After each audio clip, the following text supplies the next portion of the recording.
Bismillahirrahmanirrahim. Assalamualaikum warahmatullahi wabarakatuh. Teman-teman sekalian, saya hari ini berada di pasar Muamalah,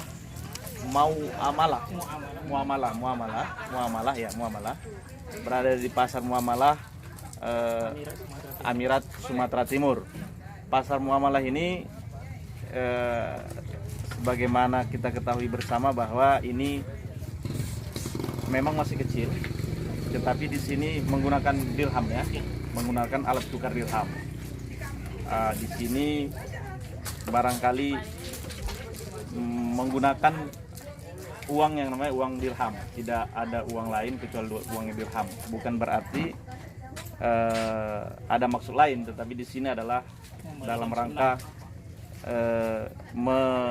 menegakkan sunnah Rasulullah Sallallahu Alaihi Wasallam. Allahumma sholli ala sayyidina Muhammad. Bisa dijelaskan bang sedikit bang tentang pasar muamalah kita ini, supaya maksud saya supaya ada orang lain yang meniru seperti ini kan? Iya. Apa keutamaannya kira-kira begitu bang ya? Mungkin dalam hal ini bisa dijelaskan langsung oleh Amir kita langsung, Amir Tikwan. Iya. Silakan bang.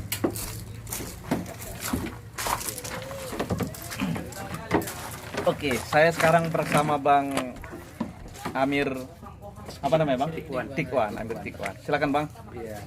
Pasar ini adalah pasar muamalah. Sebagaimana namanya, maka hal-hal yang kita lakukan di sini berkaitan dengan prinsip-prinsip muamalah sebagaimana yang disunnahkan oleh Rasulullah SAW. Salah satunya dimulai dari status pasar ini. Ya. Pasar ini berstatus wakaf sebagaimana yang disunahkan Rasul ketika beliau pertama kali mendirikan pasar di Madinah. Setelah didirikannya Masjid Kuba, maka lembaga yang didirikan oleh Rasulullah SAW adalah pasar, yaitu pasarnya kaum muslimin di Madinah. Status pasar itu adalah wakaf. Ya, ya. Tidak boleh ada pungutan dan retribusi ataupun pajak dalam pasar itu, dan tidak ada juga ditarik sewa karena statusnya adalah sedekah bagi para pedagang dan pengunjung. Lalu kemudian pasar ini ditandai dengan penggunaan alat tukar yang juga sesuai dengan sunnah Rasulullah, yaitu dengan menggunakan dinar dan dirham. Dinar adalah emas dengan satuan 4,25 gram 22 karat, kemudian dirham adalah perak dengan satuan 2,975 gram perak murni, kandungan murni. Nah, di pasar ini orang-orang berjualan dengan menggunakan alat tukar itu. Dan ini menjadi satu gerakan yang sebenarnya bukan khas di sini, karena seluruh Indonesia hampir sudah mulai mengenal kembali penggunaan dinar dan dirham. Bukan hanya untuk jual beli, tetapi yang paling pokok adalah untuk menunaikan zakat, lalu kemudian membuatnya sebagai mahar, lalu kemudian hadiah dan sebagainya. Jadi penggunaan dinar dirham dalam kehidupan sehari-hari. Dan dinar dirham ini dapat diperoleh di pasar ini atau di wakala-wakala yang ditunjuk oleh otoritas amir ataupun sultan yang mengeluarkannya. Itu kira-kira Pak yang kita lakukan di sini.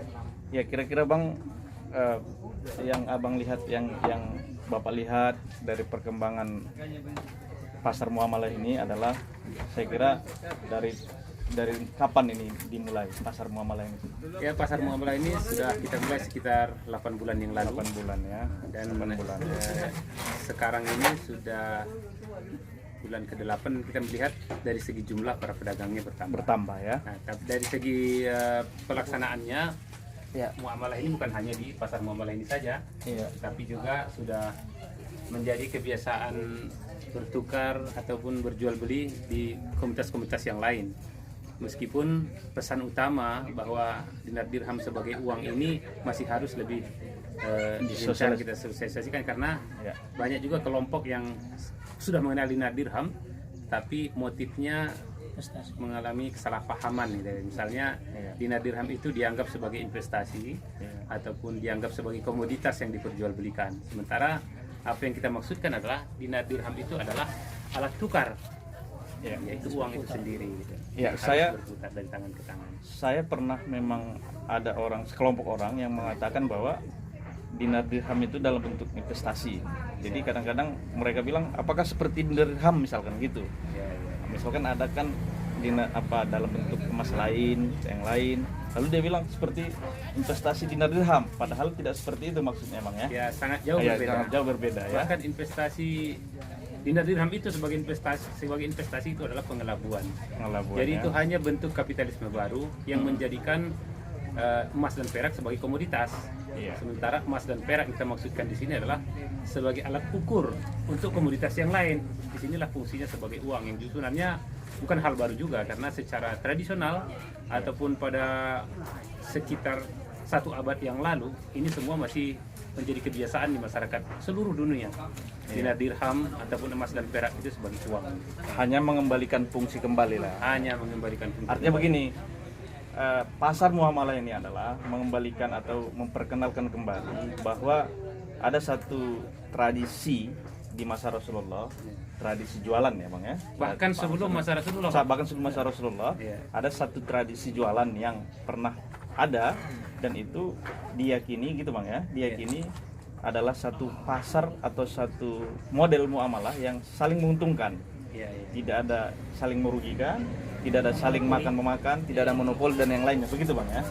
Artinya dia mengangkat fitrah manusia, seperti itu yang saya tangkap tadi dari penjelasan-penjelasan yang diberikan oleh. Benar sekali. Jadi monopoli ini adalah musuh ekonomi secara keseluruhan. Kalau kita Iya. memakai terminologi ekonomi ya, ini Iya, adalah musuh ekonomi yang kemudian nyata dalam kehidupan kita belakangan ini. Iya, iya. Awalnya monopoli itu dilakukan terhadap barang-barang, misalnya monopoli cengkeh, Iya. kemudian monopoli lada. Iya. Dan itulah yang dilakukan VOC masa lalu kan. Iya, iya, Nah, Bang. saat ini sampailah sebuah tahap monopoli baru yang sangat-sangat mendasar, yaitu monopoli mata uang.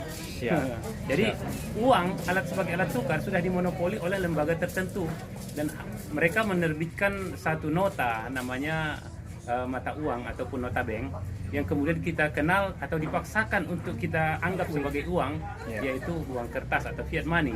Nah, kemudian hanya mereka saja tentu yang boleh menerbitkannya. Inilah monopoli. Jadi monopoli mata uang ini adalah betul-betul mengubah seluruh bentuk perekonomian menjadi perekonomian baru, yaitu perekonomian yang dikendalikan oleh sekelompok orang. Dari sebelumnya perekonomian yang dijalankan dengan prinsip antara domingko menjadi perekonomian yang terhegemoni dan dipaksakan menjadi landasan baru di mana semua orang mengejarnya, dan seluruh komoditas yang kita tanam itu selalu dilandaskan apakah laku dengan uang ini.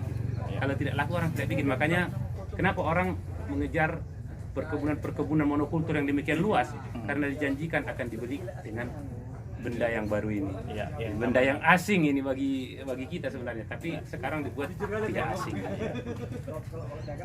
Baik bang, pasar murah ini kapan saja adanya di tempat ini, dan ini di apa ini ya, di jalan Ini di komplek Bumi Serdang Damai, Marendal, Pasar 3. Dan setiap minggu ya, setiap minggu, setiap hari Ahad dibuka atau hari Minggu dibuka dari mulai pukul 9 sampai sebelum asar. Mainlah teman-teman kemari, coba berdagang di sini. Insya Allah semakin rame kita berdagang di sini, semakin rame orang yang datang, mudah-mudahan semakin berkah. Nah, di sini kita sambil berdagang, sambil menikmati makanan ini, sini kita ada diskusi-diskusi yang bermanfaat tentang agama, tentang ekonomi, tentang segala hal. Saya kira apapun pemikiran Anda, apapun logika yang Anda bawa kemari, tetap bisa didiskusikan. Tentu saja. Ya, Karena kita juga semua di sini berjalan dengan logika. Iya, jadi jangan khawatir Anda akan mengalami sesuatu pola pikir yang lain-lain. Di sini tidak. Di sini saya kira diskusi terbuka, ya bang ya. Sini terbuka semua, tak ada pola pikir yang lain. Hanya saja di sini saya kira adalah menerapkan satu konsep ekonomi yang pernah dijalankan di masa Rasulullah SAW dan konsep apa namanya? Ini adalah kalau namanya dalam muamalah, dalam ekonomi. Ini dijalankan sepanjang abad usia manusia kecuali 100 tahun terakhir. Iya, siap. Saya kira itu, Bang. Mudah-mudahan teman-teman sekalian, saya bersama teman-teman di sini mengajak kita semua untuk hadir ke pasar muamalah ini. Saya kira tidak ada persoalan. saya kira semakin ramai kita di sini, semakin baik, semakin datang berkah Allah Subhanahu Wa Taala mendatangi kita, baik itu di rumah, baik di sini dan di mana-mana. Billahi taufiq wal hidayah. Assalamualaikum warahmatullahi wabarakatuh. Waalaikumsalam warahmatullahi wabarakatuh.